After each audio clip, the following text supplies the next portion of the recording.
Here's a 3-minute video on how to play Uncantations. You're an archmage and have cast an incantation across the chasm at your opponent, but your opponent has cast one against you. Each player's incantations are made up of 3 elements only: Aqua, Ignis, and Ventus. They come in values of 1, 2, and 3. There's a 1, 2, 3 of Aqua, 1, 2, and 3 of Ignis, and 1, 2, 3 of Ventus in every incantation. Each incantation is made up of triplets, and those triplets repeat. Here's an example of a few incantations. The wand determines where the spell begins and which direction it's going. Players play element cards in the chasm to reveal information about the incantation that has been cast against them. In this illustration, a 1 of Ventus has been played in the chasm. Since it is still in the chasm, that indicates that this part of the incantation is not a 1 of Ventus. It's wrong. And so the card remains there as other cards are played on top of it to reveal more information. By contrast, a 3 of Aqua has been played and it's been placed directly on the incantation. This means that the 3 of Aqua was correct, and that gains the team, for now, plus 15 points. Finally, the 1 of Aqua has been played, and it indicates that the 1 is correct, but it's not an Aqua, so it's either a 1 of Ventus or a 1 of Ignis. But there's more to the game than that. There are 3 element spells that you can cast off to the side that either help you or hinder your opponent.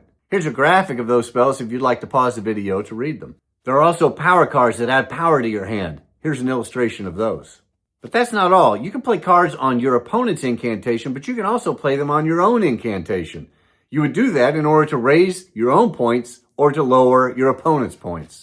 Each card has a victory point value of plus 5, plus 10, or plus 15. As you play cards, the values change on each incantation, either increasing your own or decreasing your opponent's.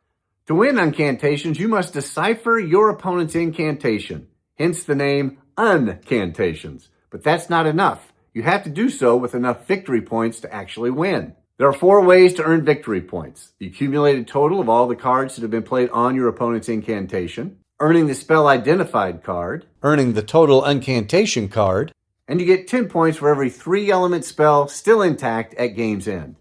4 final notes about Uncantations. You can play 1 versus 1, 2v2, or 3v3. You can actually unend a game. You can achieve total incantation and still lose. And finally, it's important to note that there are 3 levels of play: Apprentice, Mage, and Archmage, each getting progressively harder, which makes it possible for families to play just in a relaxed atmosphere having fun, or for people who are serious gamers to play a competitive game of Uncantations. Subscribe to our newsletter at bravelegacy-games.com to stay up to date on our crowdfunding and the eventual publication of Uncantations.